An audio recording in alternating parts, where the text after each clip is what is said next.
Welcome to another edition of Thought for Food. See what I did? It's food for thought. Good point. Jen Carroll, one of the best chefs in America, joins us this time. Philly born and raised, as I remember. That's right, Northeast Philly. Northeast! Whoop, whoop. High school? Mount St. Joseph's Academy for young women. What was your experience like there? I loved it. I did not want to go to an all-girls high school. My older sister chose to go there, and from that on, my mom was like, "Oh, you're going, girl." Uh-huh. And I'm glad she did, because I still have my best friends from high school to this day, and is great for women. Good confidence boosting. Especially young women. Young women. Okay, this is the part that's probably the hardest of this little podcast. You have to kind of promote yourself. Tell us everything that you've accomplished. Ooh. I mean, start all the way back. You want me to start all the way back? We'll be here for days. I mean, not when you were days. in diapers or anything, but because it's a food thing, maybe your first interest, I want to be a chef. Sure. So, I mean, my mom's one of 6, my dad's one of 11, always big family food dinners, holidays. My grandma lived around the corner from us in Northeast Philly in Somerton. And all of my cousins, we all lived one block apart. And so after church on Sundays, we would always go to my grandmom's. And I ended up in the kitchen. I was just fascinated by what she was doing. I was fascinated by her cooking. The thing that really got me, I don't know why, was her coleslaw, because she put it in the blender. Like, it just, I don't know, it blew my mind, and I could never figure out why it was so good. What age was this? I was a kid. I was probably like 6, and Whoa. like was just like amazed. Probably the blender, because I thought that was cool, you know. And I just always ended up helping her out, and I never thought I wanted to be a chef growing up. Like, I studied to go into, like, I wanted to be in the FBI, or I was like pre-law. Like that's what I went to school for. I went to college for pre-law criminal justice. Where'd you go? I went to Catholic University, and then I transferred to St. Joe's. And after 3.5 years of college, I said, I'm going to go to culinary school. And so where'd you go? I went to the restaurant school here in Philly. Over on 42nd. Walnut Street. Yep. Yeah? My parents were not so thrilled with my choice. Yeah. But they supported me, and now here I am. Like, I started out in Manioc. Well, my first job, it's funny, I was just in the Ocean City Boardwalk last week. My first job cooking was at Bob's Lemonade on the boardwalk, making funnel cakes, French fries, like gallons of, like, there's 60-gallon trash cans of French fries, and like being at the end of the night covered in like sticky lemon strawberry syrup, and I loved it. I never would have guessed that's how you started. Yeah. On the boardwalk. On the boardwalk of Ocean City. Do you still make French fries? Do you eat French fries? I do. I made French fries in my air fryer yesterday. Oh my God. Okay, so how do you get from the boardwalk? What was the first, big job?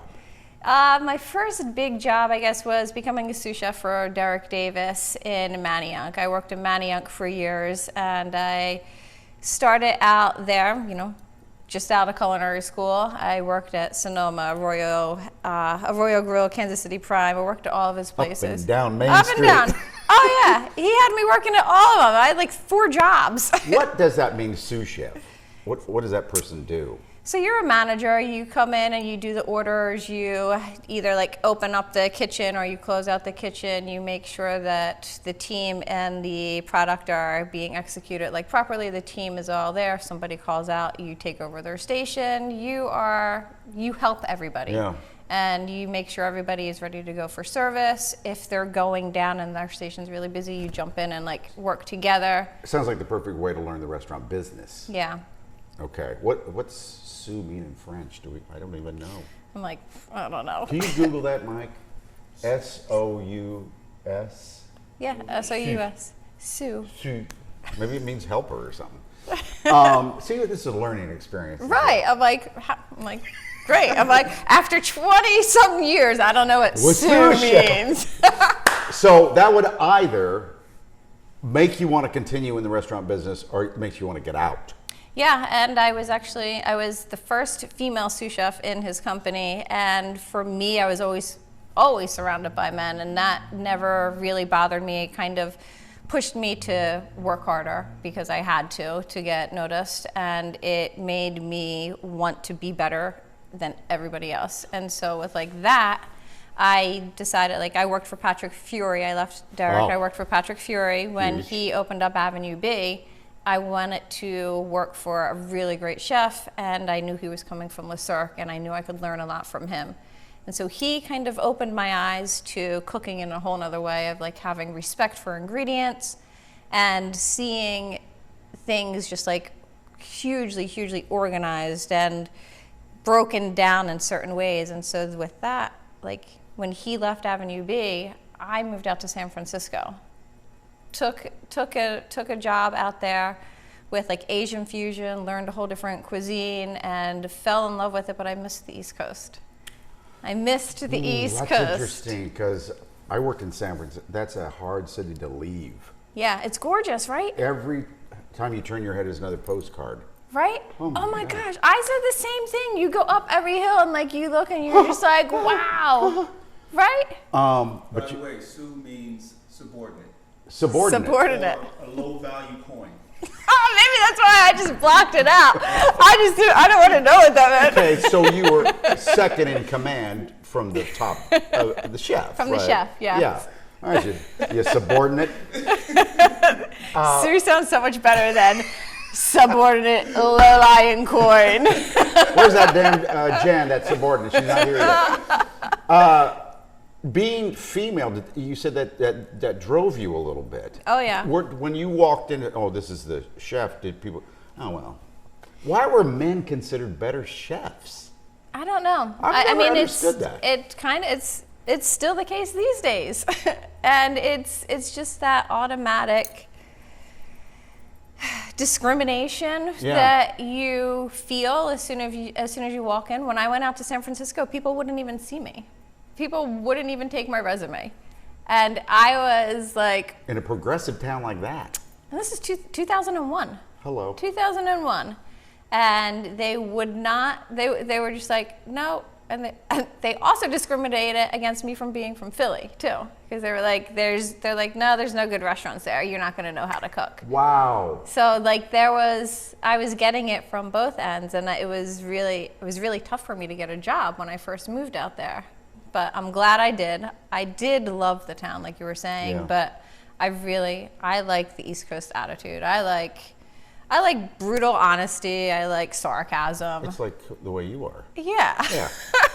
And I like if something's wrong, then it's okay. Like you don't have to worry about hurting each other's feelings. Nope. It's business, and you learn, you get better instead of tiptoeing around. Where'd you end things. up then in San Francisco? I was at a restaurant called Cafe Katie, and they did Asian fusion, like I was saying, and they did like food that was towered like really high, and it was a teeny tiny little kitchen, and it was myself, the chef, and one other cook and the dishwasher, and we were in an area probably like the size of this. Wow. And it was super cool. Just having access to all the produce out there is just gorgeous, and Napa and Sonoma Valley were so close, so the wine world was really involved, and I learned a lot more about wine when I was out there. And then I opened up a restaurant with Julia McCloskey, who was one of the best women chefs out, and I say women chefs because it's like ingrained in my, right. Yeah. So I opened up a restaurant with her. You were part owner? No, I was a subordinate chef. But super subordinate. Yes. Okay. Yeah. So you missed. I missed East Coast. So where did you go back? DC or here? I went to New York, baby. New York. New York. Okay. And that's where I became. That's where I worked at Le Bernardin when I met Chef Jerrick-Report, who is my mentor. And that is still considered one of the best restaurants in the world. Yes.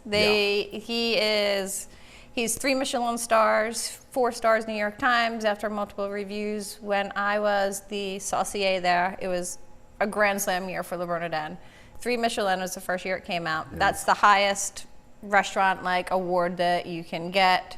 The restaurant rating, we got re-reviewed by the New York Times, and we got 4 stars again. So it is the longest running restaurant in New York's history with 4 stars. We were #1 in the Zagak guide, and there was one other one that I'm forgetting, and sorry, but that was an insane, like crazy, Michelin, yeah. Yeah. What was that on 53rd, 52nd? 52nd. 52nd. 52nd and like 7th. Yeah. Okay, next stop. Next stop, Eric said, Jen, you're going back to Philly. And that was 10 Arts. And that was 10 in Arts. the lobby of the Ritz-Carlton. Yes. And were you then the I was the head chef. chef? I was the chef de cuisine was my official title, because Eric still had the executive chef title, but I was there doing everything. So Eric would come in, we would talk, we collaborated on the menu. He helped me with things, but he was based out of New York, and he would come in and check every once in a while. It was your place. Basically, yes. Yeah. Oh, yeah. With much guidance from him. I don't want to take away that, but yes. Okay, so what happens to 10 Arts? So 10 Arts, I left there in 2012 and opened up my culinary experience company, which I do catering, private dinners. I do lots of pop-ups. Now I do classes. Now I do virtual classes. It's morphed into so much more. And I did that for, I still have that going on. That started in 2011. And to do that, I missed the restaurant world. So I went and worked with Marcus Samuelson. Oh, my gosh. In Harlem. In Harlem. Red Rooster? Red Rooster. Yes. So I worked there for a while, and Marcus, it's like every chef, and there's always something you can learn from anybody, no matter like how long you've been cooking. And Marcus showed me a way of cooking and a way of like integrating spices that I never did before, because with Eric and Le Bernardin and 10 Arts, everything is so clean and so edited down and so fully thought about, where with Marcus it was like, what can we add to it? Boom, spice. And his was like, all right, Jen, this is good, but now we got to make it dirty. And I'm like, what? I'm like, what do you mean make it dirty? No. So him. So like it showed me a whole nother side to like have fun with cooking. So it was just like getting re-inspired by that. And I went and opened up his restaurant in Bermuda for him. That was awesome, because I got to live in Bermuda for a few months, like not more than a few months, and that was just great. We would get fish in off the dock, so I was butchering these like huge monster groupers that were like larger than I was, like wahoo, all these like silk snappers. That was fun, but also a little stressful, because if the fishermen didn't feel like going out, I'm like, great, what's going on with my special ceviche today? What's going on with this? So that was a little stressful. So that would be hard to leave Bermuda.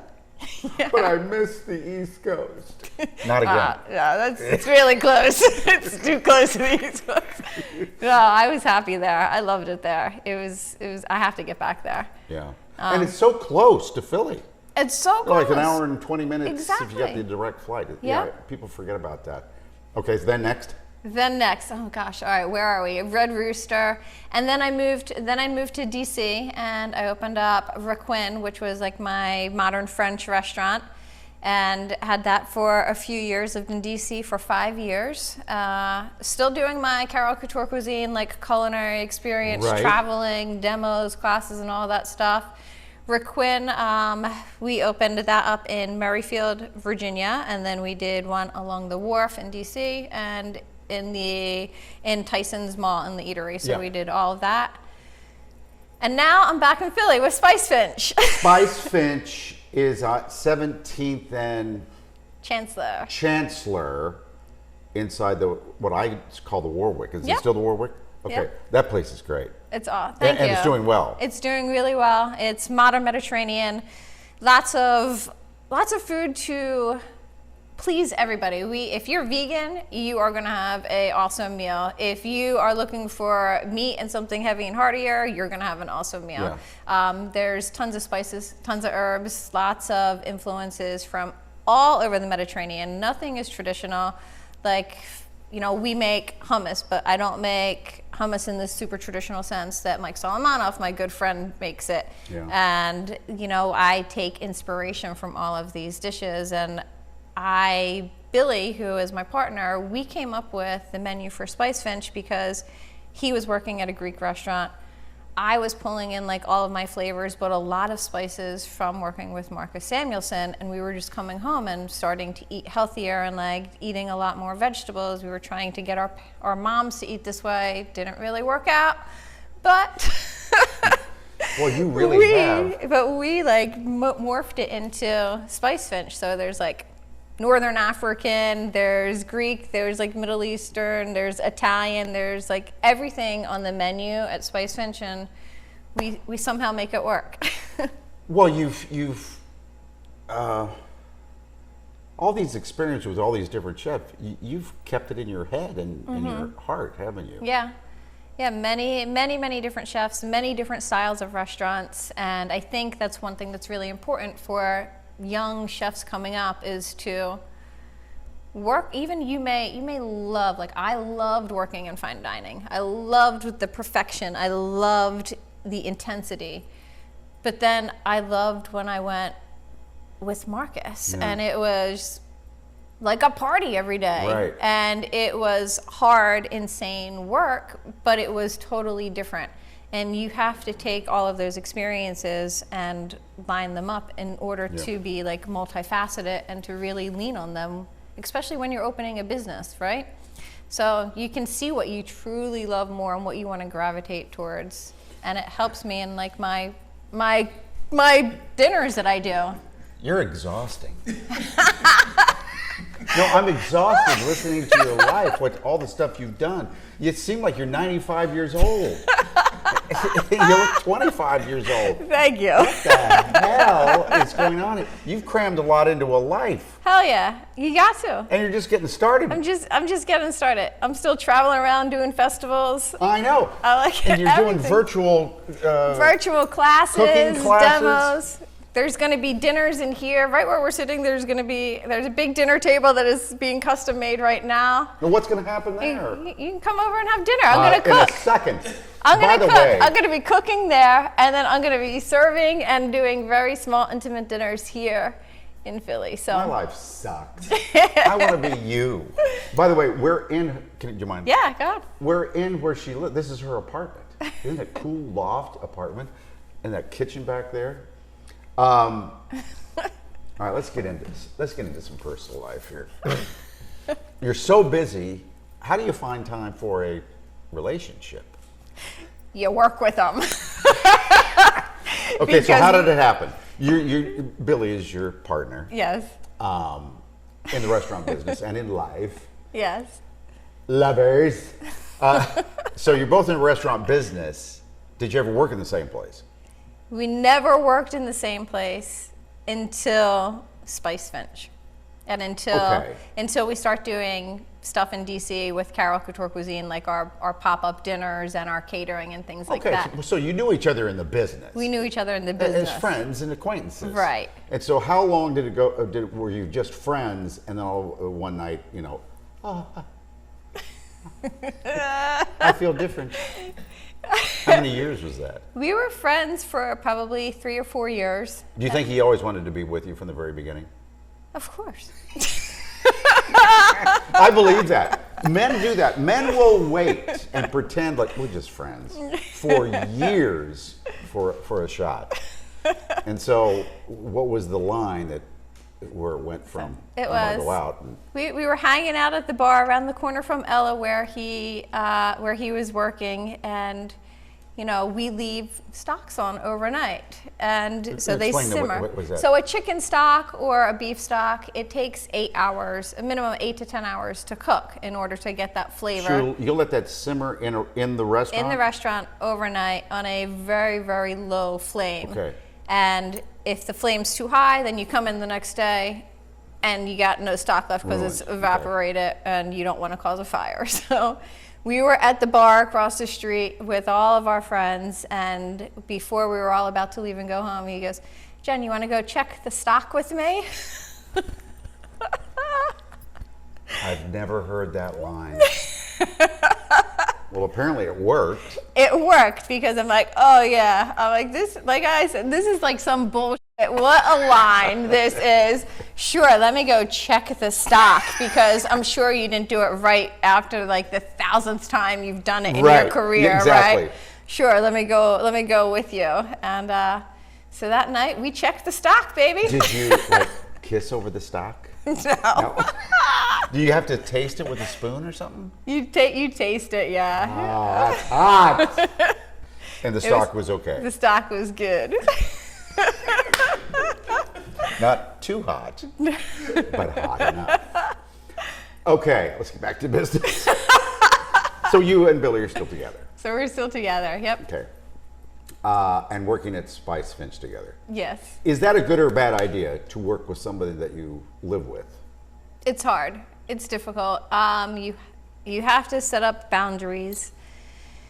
And it's very hard. It's very hard to separate work and life, especially with what we do, because we find inspiration all over the place. When we go to the grocery store, right, we see an ingredient that maybe we don't know, and we start thinking and talking. Wow. and then like work comes into it. How can we put this on the menu, or how can we use this in a dinner, or can I do a class with this? So it's our work kind of permeates like It's every lovely aspect. and tedious at the same time. Yeah, so there's lots of respect, there's lots of listening, there's lots of compromise. Well, You know, it's good. He has his strong points where I'm weak in, and I have my strong points where he's weak in. So we use that to our benefit. And you know, I guess it's- you need to compromise. Don't you both have big knives in your hands most of Yeah. the time in the kitchen? yeah. Yeah. So Oh yeah. You both have to behave. It's and the kitchen is very stressful. There's lots Yeah. of anxiety and like time crunching things, and things can go wrong so easily, and it's just how to deal with it and how to talk to each other. And it's not just to each other, but it's just learning respect Yeah. and like learning not to Yeah. cross that line. um, But turning it off is hard. Like I bet. and you know, like you're in our live and work space, so we're fully surrounded and immersed in it all the time. So sometimes when like I like to chill out, he's just like, hey, look at this. Billy's super high energy, super creative, and I'm like, oh my God, I just want to do nothing. What irritates him about you? That I don't talk enough. You don't talk enough? I know, you're like, you can't even get in a word.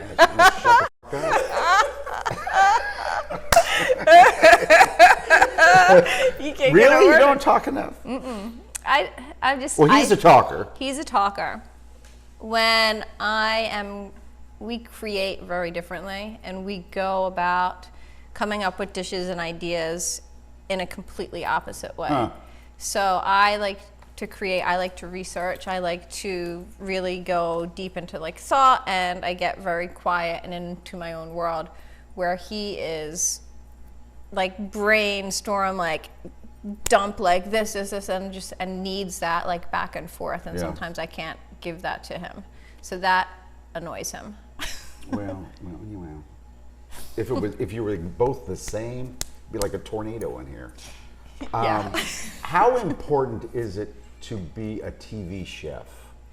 Like, what shows have you done? Okay, I've done a lot of Bravo. I've done Yeah. Top Chef, finalist, multiple, like both seasons of the All Star. I'm getting ready to be on their Top Chef Amateur show, which comes out this July. I've been on Food Network, Rocco's Divided. I've done a ton of PBS, like Great Chefs, Chefs Afield, Great Catch. Jeez. I've done a lot, and I've done. How important is that to your career, do you think? I mean, you're known across the country. Yeah, and for me, I didn't want to go on Top Chef. I didn't want to be a TV chef at all, and Chef Repair pushed me to do it. And I was scared to death, because I was so happy with my career and like the propulsion that it was going in, and I didn't want to lose any respect from my peers or colleagues by going on TV. What is the feeling among other chefs? You're a TV chef. Mm-hmm. So there's a difference, right? Like I have worked in the industry for a long time. I had a lot of experience. And there's a need for chefs like me to be on TV, where we can show technique and show different things with food. And then there's a need for people that are just coming out of school and that are more entertainers and that are learning and teaching more of the home, You're the for home real. cook. And it's needed. Both are Yeah. needed. And you know, like, I love that I'm able to do it because I've gotten to travel the world. Sure. I've gotten to inspire, you know, both young men and women to go into our field. I've inspired people that have never cooked before to cook and to try things. And I've taught, you know, I've taught so many that it's good to eat healthier and to really think about it and to not be intimidated by food. Right. So I think it's really important what I do, especially as a female, is to show that I can lead a restaurant, I can be in the top tier of the industry, and that you can do it. And I think needs to be more inspirational. women, you know? So somebody watching right now, toying with the idea, oh, I really want to be you. Would you advise them to go for it? Absolutely. I think you need to follow your heart, follow your passion, and It's hard. it's very hard. It's a hard life. It can look glamorous, and you give up holidays, right? You give up weekends. I missed so many weddings and birthday parties and Yeah. everything because I always put my career first. So it's really what you choose to do, and I think that goes with so many things on how you become successful. It's how hard you push yourself and how much you really want it. The fact that the sun is setting, we got to wrap this up. You're such a jerk. You wanted my whole life story. This is all your fault. We could have went Carroll Couture Cuisine, Culinary, and Spice Finch. Well, just real quickly about the TV stuff, because the people love the cooking shows. Yes. Or this Food Network Bravo. Only on Bravo. Tell me real quick, we watch it in 22 minutes of content, a half an hour show, or an hour show. Right. It's an all-day thing, though, isn't it? Yes. Oh. Some days filming can be like 20 hours, 12 hours. To get one show. For one show. Yep. Or Because you're going to cook the food. Right. Or it could be multiple days because you're doing, like on Top Chef, you have a quick fire challenge and then you do your elimination challenge. So it's multiple days for one show. And so for filming 15 episodes, it's 6 weeks straight every day of filming. Is it fun? Yeah, I guess. Otherwise, why would I keep going back? Probably money, good money. There's isn't it? money, there's exposure, there's multiple pros and cons to it. It's really hard. It's still like I still get nervous when I go on because you want to do good, right? Yeah. You're competing against other really, really great chefs. And so you never know if you're going to have a bad day. There's one thing, you get time limits. There's no fixing That's going true. back and fixing. Now that's real, the time. The time is real. The not knowing anything is real. Yeah. Who's the biggest jerk in television food? You know, food television.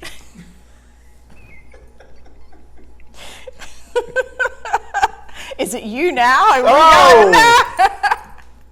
I don't All right, know. on that note. Wow. On that note, wow. No, the biggest jerk, I don't know. No, I didn't like, expect you to answer that. I I'm don't like, want come you to on. answer that. By the way, if people want to get a hold of you, who are you on the gram? Chef Jen Carroll. Well, that's original. That's right. You can find me. What are you? Mike Jerrick at Fox 29? Oh, yeah. As a matter of fact, is Carroll with one L or two? So 2 R's, 2 L's. 2 R's, 2 L's. 1 N and Jen. You're making it really hard. You know, your mother was right. You'll never make it in this business. Should have been you're going to be a cop? Yeah. You as a cop? Yeah, I would have been busting your ass. All right, I'm out. Let's go. Time to the station. Good to see you. Very good to see you. Thank you. Seriously, I'm out.